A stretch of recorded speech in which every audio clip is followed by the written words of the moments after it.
Hey everybody, Stevie T here, and as you can see, I have three trays, plates full of gemstones and jewelry, gemstone jewelry.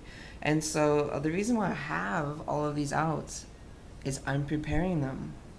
For what, you may ask? Well, today is the full moon lunar eclipse, and every full moon, I take my gemstones and I put them outside, and I let them have a gemstone bath in the moon. And lots of people do this, and if you're asking yourself why, well, for number one, the moon is the ruler of the feminine in astrology, and it's our basic personal needs and habits and reactions to the subconscious.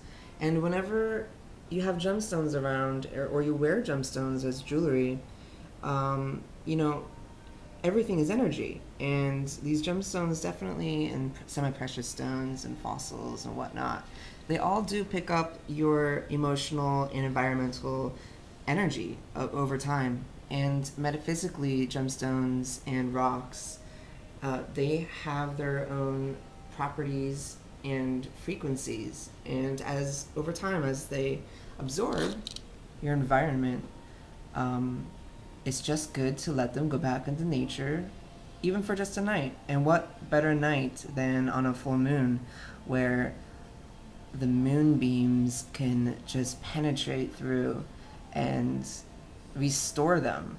And people who have and are acquainted with gemstones know that when you put the moon and gemstones together, you get charged gemstones. So you cleanse them and charge them at the same exact time. Um, and after I put them out in the moon, what I will do is I'll get them in the morning before the sun comes out. Some people like to keep them still in the sun, but I prefer to wake up and just go grab them and bring them back in. After that, I'll Reiki bless them, since I'm a Reiki master, teacher, practitioner. I just like to do that. It's kind of like resetting them back to the way they were when I got them. Except, one important thing is, oh, here's a necklace I just made for one of my Reiki students with jasper. The thing is that, even though you're cleansing your gemstones, all the negativity gets totally erased. But all the positivity just keeps building and building and building. And that's what charging is called. And so it's pretty amazing that you can do that. And look at this one, selenite. This looks like it's already full of the moonbeams, and the moonbeams are caught inside. And you're just looking at it beaming back at you. It's a very high vibration stone. It makes me feel so good when I hold it.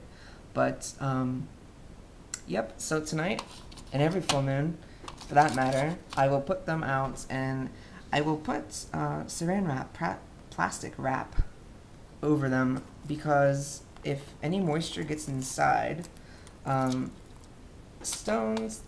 like this one's selenite, like I just said, this will start to sheathe off in layers and just fall apart. That's how sensitive that is to moisture. And this right here is celestite.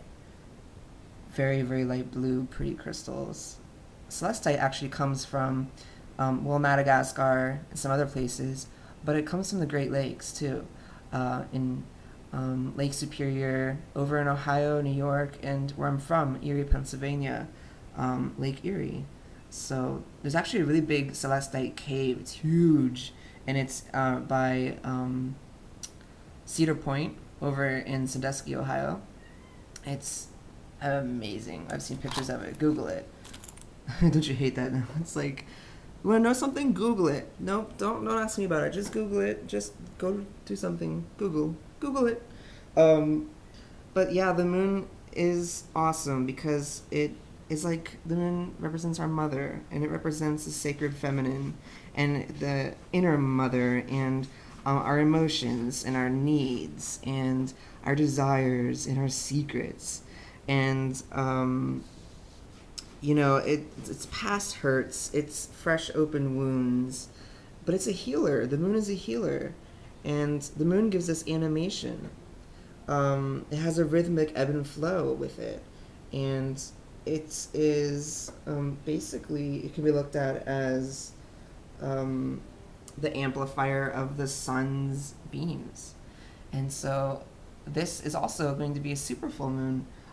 We've had 3 so far this year, and April, May, and now June.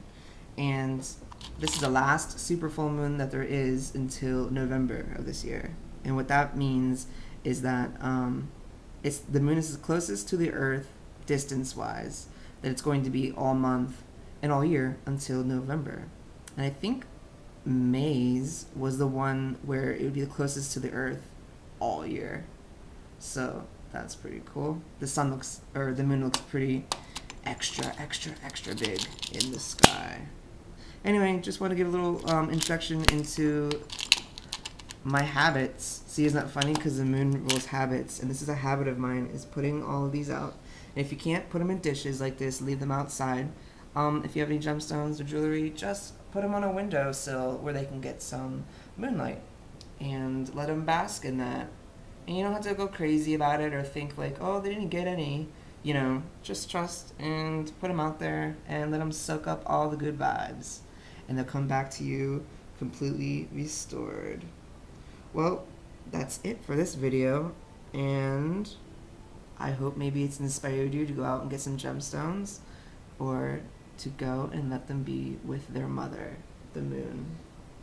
Thanks for watching, and have a great full moon lunar eclipse. Today's been awesome so far for me. You can also go on my Facebook page and listen to the show that Starlene Brighter and I have done the week ahead.